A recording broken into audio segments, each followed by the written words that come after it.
Hey everybody, this is Ryan and Angela from LostInReviews.com, and this is some of our favorite times of any movie-going season. We're here to review a Wes Anderson movie. That movie is Moonrise Kingdom.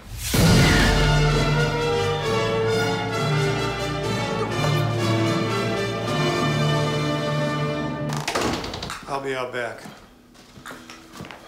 I'm going to find a tree to chop down.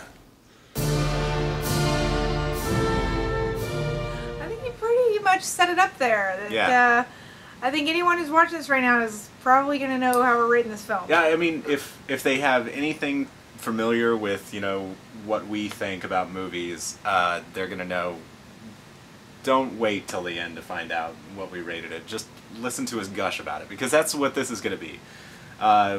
Moonrise Kingdom is a preteen love story between a boy and a girl, one that is stuck away at scout camp, an escaped scout camp, and a girl that runs away from home so they can be together and fall in love. Mm-hmm. And it is the most innocent love story you will ever see on film. Yes. Because there is, without a doubt, every coming-of-age, young love story that you see, even as far back as things like, you know, Blue Lagoon, there's a creepy undertone to, you just get a vibe that the director was getting a little bit too much enjoyment out of filming this, or something along those lines. Not one of those feelings crept up in this film. It felt like it was a movie made by kids and for kids almost. Yeah, it does. It didn't feel like an adult wrote this, but we know that Roman Coppola and Wes Anderson did write this. That team hasn't been together since Darjeeling Limited. Which is like my favorite movie ever. Yeah, that is my favorite Wes Anderson movie. I know that is some sacrilegious to some people, but Darjeeling Limited is my favorite Wes Anderson film. While I do celebrate his entire catalog. You can't go wrong with Wes, but yeah, it does. It feels like an honest story. Like, this is how, you know, I felt, you know, falling in love for the first time, you know. It feels like that. Getting to know a girl. But there's also a lot of cute adult humor in there, too. That makes the two seem wiser beyond their years. They're like 12 years old, I think, is how they're played in the film. Really sweet film, and Wes Anderson's still using his classic shots. What are you calling it? It's the dollhouse shots. Yeah. If you don't know what that is, then you probably have never seen a Wes Anderson film.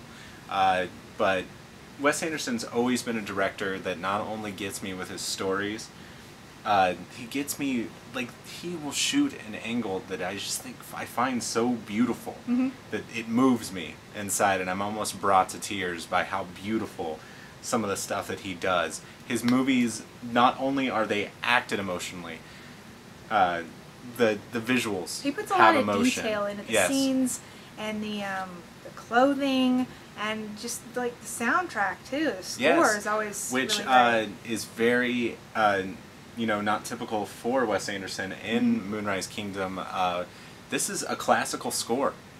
Orchestral, definitely. Yes. No Rolling Stones, which we're so used to. But I mean, it wouldn't have fit because this film takes place in, I think, 1965. Yeah. On a small island out in north. I really don't Northeast. even I don't even feel like it matters where it is. Moonrise Kingdom exists in a world It's that everywhere. It's in Wes Anderson's universe, and if you're a fan of Wes Anderson films, I can bank that this has the potential to be your favorite Wes Anderson film ever, because for me it's like a mashup of everything he's done. This could be very well his opus, his best piece. It has been getting a lot of critical acclaim and a lot of great reviews, and we were actually kind of nervous about that because people weren't ever really accepting his stuff before. So it could be just that maybe people are finally getting him, or, you know, there's just something magical about this that just touches everyone. Yeah, I mean, for me, walking out of this movie, I was torn. I was like, oh my god, did I just see my favorite Wes Anderson film ever? You know, and I thought about it for weeks, I thought about it some more, and then I finally come to the decision, I think this might be my favorite Wes Anderson film. Really? Yes. That is shocking to hear you say. It's that good. It's that good. It's so beautiful. There's shots and just moments in this that are amazing. But not only do we have the kids who are really good in this, but we have a stellar cast.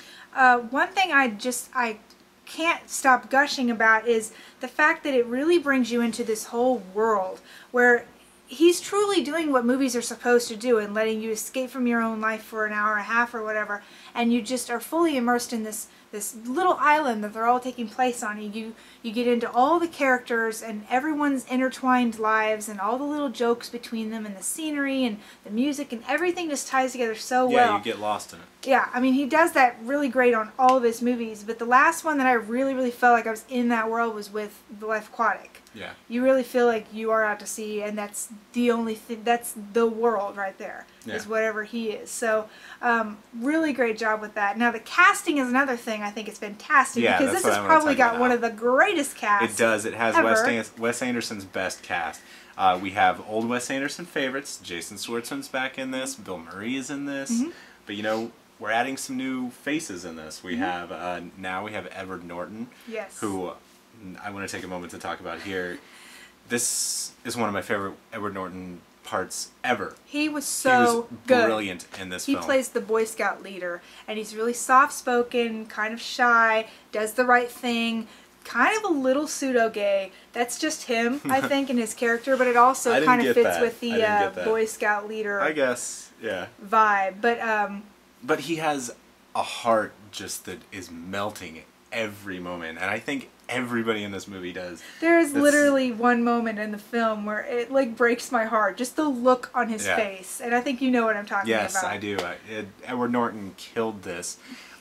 His acting abilities, meeting with Wes Anderson, is almost like a dream come true for me. I hope they can do other films together. I'm honestly, sure they will. They were great you together. can tell that Edward really enjoyed, because his role, his part in this was just mesmerizing. But he's not the only one that's great in this. Got Bruce Willis. Bruce Willis was amazing as the sad cop that's out looking for the kids.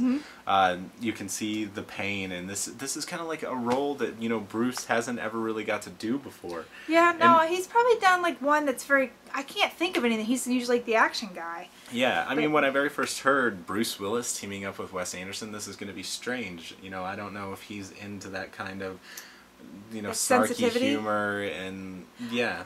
The only other role I can think of is Unbreakable.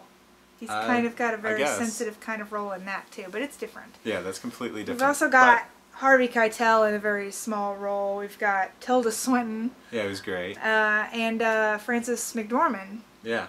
As well as the two kids that are kind of new kids. Yeah. So, everybody is amazing in this. And then who played the narrator? I can't remember his name. Isn't it Brad? But he's fantastic. We